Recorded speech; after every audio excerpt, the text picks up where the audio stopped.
Hello everyone, welcome again to this new episode of Shake Hand with Life YouTube channel. I am Narendra Sharma. आज इस video में मैं आपको एक बहुत इम्पॉर्टेंट और इंटरेस्टिंग क्वालिटी टूल करवाने जा रहा हूँ. टूल का नाम है इज नॉट मैट्रिक्स. लेकिन इस वीडियो में हम आगे बढ़ें और इज नॉट मैट्रिक्स को समझें कि कैसे हम इज नॉट मैट्रिक्स को यूज़ करते हैं प्रॉब्लम सॉल्विंग के लिए. उससे पहले मेक श्योर कि आपने shake hand with life YouTube channel को सब्सक्राइब कर लिया है और बेल आइकन को भी दबा दिया है, जिससे आने वाले हर एक वीडियो का नोटिफिकेशन आपको तुरंत और सबसे पहले मिल जाए.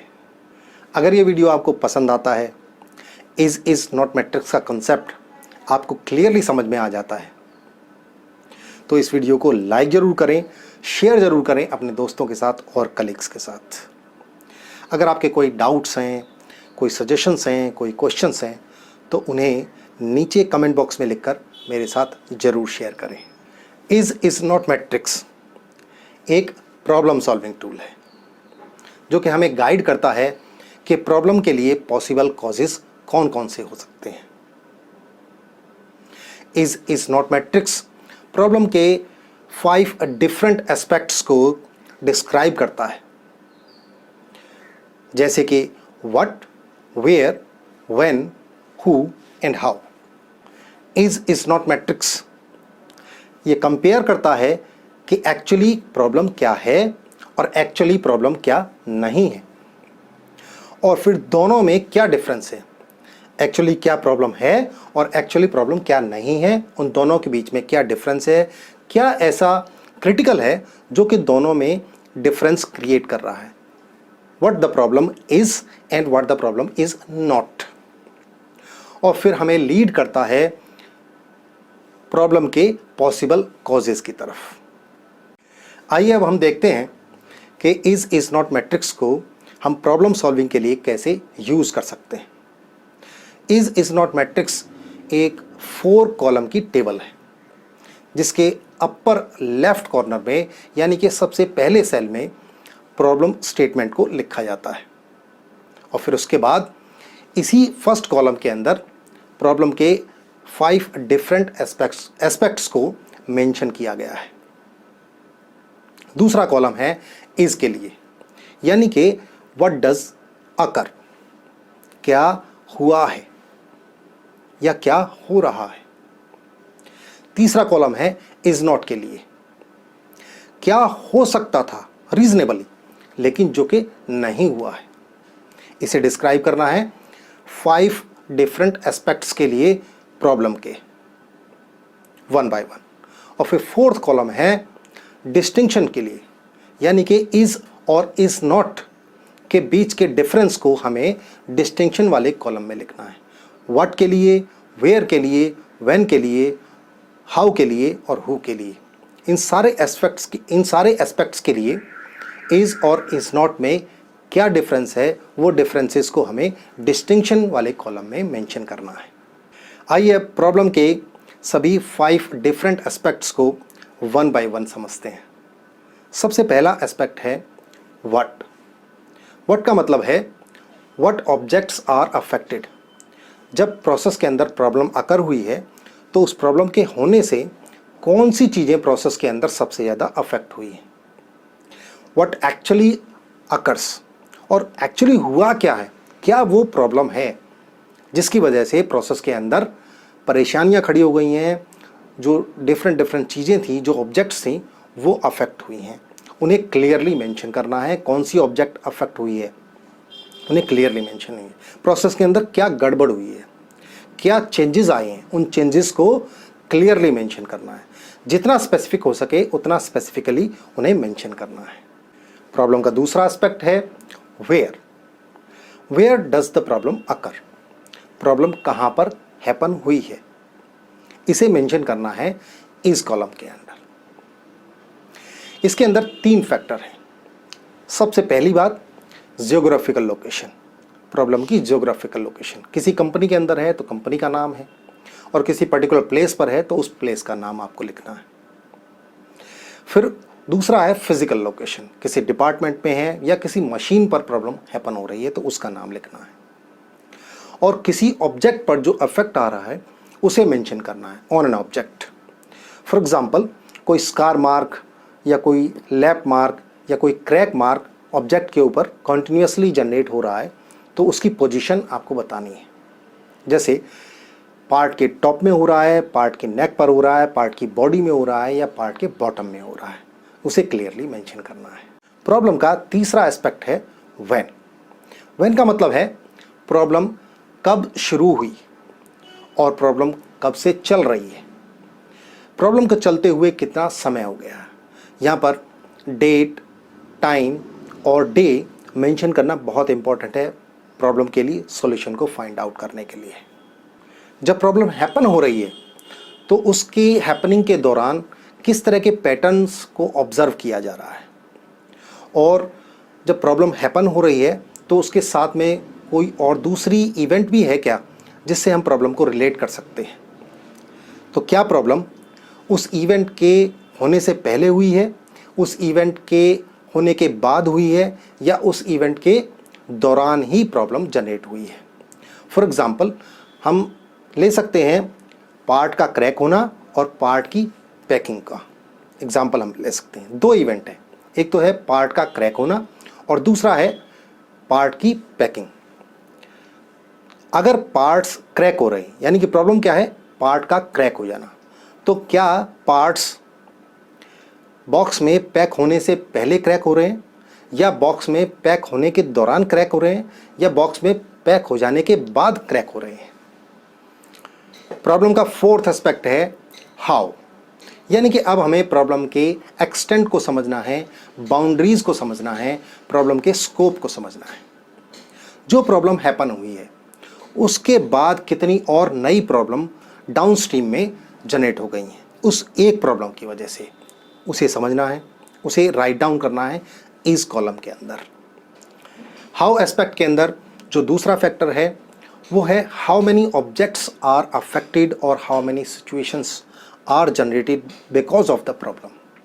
कितनी और चीज़ें ऐसी हैं प्रोसेस के अंदर जो कि अफेक्ट हो रही हैं, और कितनी और नई सिचुएशंस या प्रॉब्लम्स और जनरेट हो जा रही हैं उस एक प्रॉब्लम की वजह से। तीसरा फैक्टर है प्रॉब्लम की सीवियरिटी, यानी कि सीरियसनेस। प्रॉब्लम कितनी सीवियर है, क्या वो लाइफ थ्रेटनिंग है, या वो हजार्डियस है, या फिर एक ह्यूज फाइनेंशियल लॉस है। प्रॉब्लम का लास्ट एस्पेक्ट है हु इज इन्वॉल्व। कौन कौन प्रॉब्लम जिस समय हैपन हुई है वो इन्वॉल्व है, यानी कि प्रॉब्लम किससे कंसर्न है, कौन वहाँ पर काम कर रहा था, कौन उस प्रॉब्लम के आसपास काम कर रहा था। ओके, अब इज नॉट मैट्रिक्स के यूज़ को एक एग्जाम्पल से समझते हैं, एक केस स्टडी से समझते हैं। एक केमिकल मैन्युफैक्चरिंग प्लांट के अंदर केमिकल की प्योरिटी का लेवल बिलो स्पेसिफिकेशन चला जाता है। एक टीम बनाई जाती है ये इन्वेस्टिगेट करने के लिए कि क्यों केमिकल की प्योरिटी का लेवल बिलो स्पेसिफिकेशन चला गया है। केमिकल की प्योरिटी का जो स्पेसिफाइड लेवल है वो है 99% टू 99.4%। प्लांट के अंदर 3 रिएक्टर हैं, R1, R2, R3। प्रॉब्लम की अकरेंस फ्रीक्वेंसी क्या है, पीरियडिकली, यानी कि कुछ कुछ समय के बाद प्रॉब्लम आकर होती रहती है। टीम ने प्रॉब्लम को इन्वेस्टिगेट करना शुरू किया और इज नॉट मैट्रिक्स को तैयार करना शुरू किया। सो सबसे पहले प्रॉब्लम के व्हाट एस्पेक्ट को टीम ने इन्वेस्टिगेट करना शुरू किया। तो सबसे पहले टीम ने देखा एक्चुअली क्या हो रहा है। तो टीम को पता लगा प्योरिटी का लेवल बिलो स्पेसिफिकेशन लेवल नीचे जा रहा है, बिलो 99% चला जा रहा है।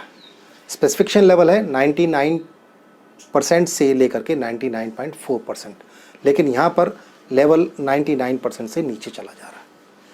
और जब टीम ने इन्वेस्टिगेट किया ऐसा क्यों हो रहा है, तो आयरन कंटामिनेशन की वजह से, यानी कि आयरन इम्प्योरिटीज़ केमिकल के अंदर बढ़ गई हैं। टीम ने फर्दर इज नॉट के लिए डिस्क्रिप्शन तैयार करना शुरू किया व्हाट एस्पेक्ट को लेकर।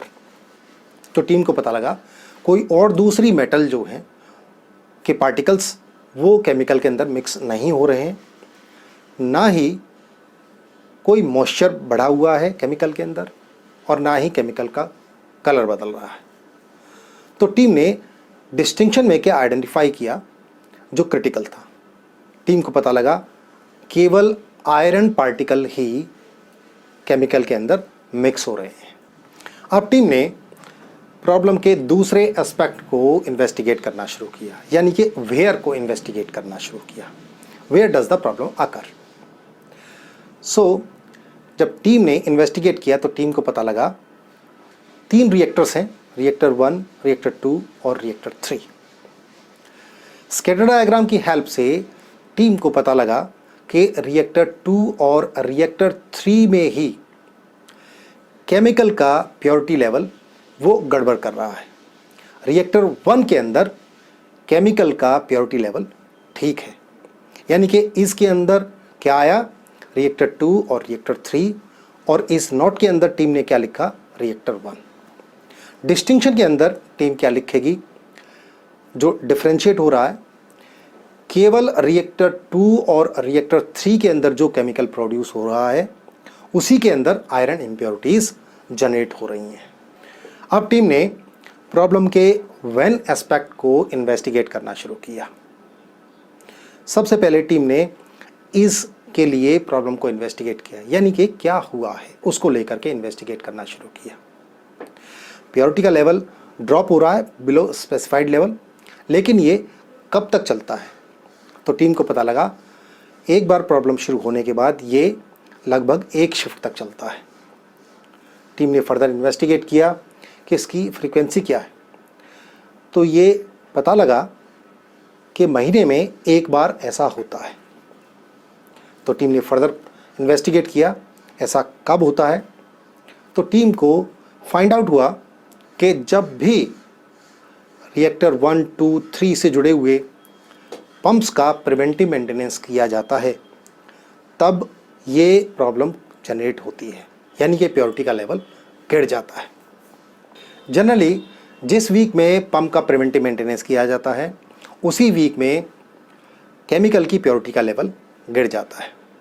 टीम ने फर्दर इन्वेस्टिगेट किया क्या ऐसा किसी पर्टिकुलर पंप के साथ हो रहा है। तो टीम को पता लगा ये पंप P584C के प्रिवेंटिव मेंटेनेंस के बाद ये प्रॉब्लम जनरेट होती है। अब टीम ने इस नॉट के लिए व्हेन एस्पेक्ट को इन्वेस्टिगेट करना शुरू किया। इस नॉट के लिए जब टीम ने व्हेन एस्पेक्ट को इन्वेस्टिगेट करना शुरू किया तो टीम को पता लगा प्रॉब्लम कॉन्टिन्यूस नहीं है, किसी पर्टिकुलर शिफ्ट में ये प्रॉब्लम नहीं होती है, और ये प्रॉब्लम केवल P584C पंप के साथ की वजह से ही हो रही है, किसी और दूसरे पंप के साथ ये प्रॉब्लम नहीं है। यानी कि जब भी पंप P584C का प्रिवेंटिव मेंटेनेंस किया जाता है तभी केमिकल की प्योरिटी का लेवल रिएक्टर 2 और 3 के अंदर गिर जाता है। अब टीम ने इज और इज नॉट को कंपेयर किया व्हेन एस्पेक्ट के लिए। तो टीम को पता लगा केवल पंप P584C के प्रिवेंटिव मेंटेनेंस के बाद ही प्योरिटी का लेवल गिरता है, और ये पंप रिएक्टर 2 और रिएक्टर 3 के साथ जुड़ा हुआ है। तो टीम ने फर्दर पंप P584C को इन्वेस्टिगेट करना शुरू किया। तो टीम को पता लगा कि पंप P584C कार्बन स्टील का बना हुआ है, जबकि जो रिएक्टर 1 के साथ जो पंप जुड़े हुए हैं वो स्टेनलेस स्टील के बने हुए हैं। अब टीम ने प्रॉब्लम के हाउ एस्पेक्ट को इन्वेस्टिगेट करना शुरू किया। सबसे पहले इस कॉलम के लिए तो टीम को पता लगा कि प्योरिटी का लेवल, केमिकल की प्योरिटी का लेवल 99% से गिरकर अप टू 98% की रेंज में आ जाता है, जिसकी वजह से आउट ऑफ स्पेसिफिकेशन प्योरिटी का लेवल चला जाता है, और उसके अंदर आयरन की इम्प्योरिटीज़ का जो लेवल है वो बढ़ रहा है। वो 0.20 पार्ट्स पर मिलियन होना चाहिए मैक्सिमम, लेकिन ये बढ़ करके 3 टाइम्स हो रहा है, लगभग 0.65 पार्ट्स पर मिलियन हो जाता है आयरन इम्प्योरिटीज़ का लेवल केमिकल के अंदर। अब टीम ने इज़ नॉट के लिए हाउ एस्पेक्ट को इन्वेस्टिगेट करना शुरू किया। इज़ नॉट कॉलम के अंदर टीम को पता लगा कि प्योरिटी का लेवल 98.2% से नीचे नहीं जा रहा है। 99% से नीचे तो जा रहा है, लेकिन 98.2% से नीचे नहीं जा रहा है। दूसरी बात टीम को पता लगी, प्लग गेज की प्रॉब्लम नहीं है। कई बार पंप के प्लग को साफ करते हुए भी इम्प्योरिटीज़ बढ़ जाती हैं, लेकिन ऐसा नहीं हो रहा है पंप के साथ। तीसरी बात टीम को पता लगी वो ये है कि किसी और स्पेसिफिकेशन की प्रॉब्लम नहीं है, यानी कि कोई और दूसरी स्पेसिफिकेशन या कोई इम्प्योरिटी या कोई मॉइस्चर, उसका स्पेसिफिकेशन लेवल वो मिसमैच नहीं हो रहा है। अब टीम ने हाउ एस्पेक्ट के लिए इज़ और इज़ नॉट को कंपेयर किया, तो टीम को पता लगा कि केमिकल की प्योरिटी का लेवल 99% से गिर करके 98.2% तक चले जाता है, जबकि रिक्वायर्ड प्योरिटी का लेवल है अबव 99%। अब टीम ने प्रॉब्लम के हु एस्पेक्ट को इन्वेस्टिगेट किया, हु इज़ इन्वॉल्व्ड। एक बात यहाँ ध्यान रखने की है कि हम हु एस्पेक्ट को किसी को ब्लेम करने के लिए कभी भी इस्तेमाल नहीं करते। हमें सिर्फ ये पता करना होता है कि कौन, जहाँ पर प्रॉब्लम अपीयर हुई है वहाँ पर कौन काम कर रहा था, कौन उससे कंसर्न्ड है। तो यहाँ पर भी जब टीम ने इन्वेस्टिगेट किया तो टीम को पता लगा जो मैकेनिक पंप का प्रिवेंटिव मेंटेनेंस करते हैं उनको सबसे पहले पता लगा कि पंप के प्रिवेंटिव मेंटेनेंस के दौरान प्योरिटी का लेवल गिर जाता है। अब ये बात कैसे प्रिवेंटिव मेंटेनेंस के दौरान मैकेनिक को पता लगी? मैकेनिक ने जब प्रॉब्लम ट्रैकिंग कैलेंडर को और पंप के प्रिवेंटिव मेंटेनेंस के कैलेंडर को मैच किया तो उसे पता लगा जिस डेट में प्रिवेंटिव मेंटेनेंस हो रहा है उसी डेट में प्योरिटी का लेवल गिरने की प्रॉब्लम क्रिएट हो रही है। तो टीम को ये पता लगा कि सबसे पहले ये प्रॉब्लम पंप के प्रिवेंटिव मेंटेनेंस करने वाले मैकेनिक को पता लगी, क्योंकि वो रेगुलर हर वीक में या जनरली पंप का प्रिवेंटिव मेंटेनेंस करता रहता है और वही एक ऐसा पर्सन है जो पंप के आसपास रहता है। तो इस तरह से टीम ने आयरन कंटामिनेशन के लिए इज़ नॉट मैट्रिक्स को तैयार किया, जिसकी वजह से केमिकल फ्लूइड की प्योरिटी का लेवल स्पेसिफाइड लेवल से नीचे गिर जाता है। अब डिस्टिंक्शंस को अगर हम गौर से देखें तो पता लगता है कि केवल आयरन इम्प्योरिटीज़ के बढ़ने की वजह से केमिकल का प्योरिटी लेवल गिर गया है। दूसरी बात, केमिकल का प्योरिटी लेवल केवल रिएक्टर 2 और 3 के अंदर ही गिर रहा है। रिएक्टर 2 और 3 के साथ कौन सा पंप जुड़ा हुआ है? पंप P584C जुड़ा हुआ है, जिसके प्रिवेंटिव मेंटेनेंस के बाद रिएक्टर 2 और 3 के अंदर जो केमिकल प्रोड्यूस होता है उसका प्योरिटी लेवल गिर जाता है। फर्दर जब टीम इन्वेस्टिगेट करती है कि पंप P584C किसका बना हुआ है, कौन से मेटल का बना हुआ है, तो टीम को पता लगता है कि पंप P584C कार्बन स्टील का बना हुआ है, जबकि उसे स्टेनलेस स्टील का बना हुआ होना चाहिए था। अब टीम ने फर्दर इन्वेस्टिगेट किया कि पंप P584C जो कि कार्बन स्टील का बना हुआ है उसे रिएक्टर 2 और 3 के साथ क्यों इंस्टॉल किया गया है। तो टीम को पता लगा कि काफ़ी साल पहले इमरजेंसी सिचुएशन में पंप P584C को स्टोर से ऑब्टेन करके रिएक्टर 2 और 3 के साथ इंस्टॉल किया गया था, उसके बाद उसे बदला ही नहीं गया। तो टीम ने पंप P584C को चेंज करवाया स्टेनलेस स्टील के पंप के साथ, और जब दोबारा रन किया गया स्टेनलेस स्टील के पंप के साथ रिएक्टर 2 और 3 को स्टार्ट किया गया और केमिकल को मैन्युफैक्चर किया गया, तो आयरन कंटामिनेशन की प्रॉब्लम एलिमिनेट हो गई। तो इस तरह से इस प्रॉब्लम को टीम ने शॉर्ट आउट किया with the help of is not matrix. इसी तरह से आप भी अपने वर्क प्लेस पर इज नॉट मैट्रिक्स का यूज़ करके क्या है क्या नहीं है, प्रॉब्लम के सारे पांचों एस्पेक्ट्स को आप डिटेल में डिस्क्राइब कर सकते हैं इज नॉट कॉलम के अंदर, और फिर दोनों में क्या डिफरेंसेस आ रहे हैं उन्हें डिस्टिंक्शन में मेंशन कर सकते हैं और फाइंड आउट कर सकते हैं मोस्ट लाइकली कॉज को जो कि प्रॉब्लम से जुड़ा हुआ है। That's it, this was the concept of is not matrix. If you got that, then hit the like button and share this video with your friends and colleagues. If you have any question, then do write your feedback and suggestions and your doubts in comment box below. Don't forget to subscribe Shake Hand with Life YouTube channel and hit the bell to get the notifications of my latest video lectures. We'll see you soon in the next video with a new topic. Thanks for watching.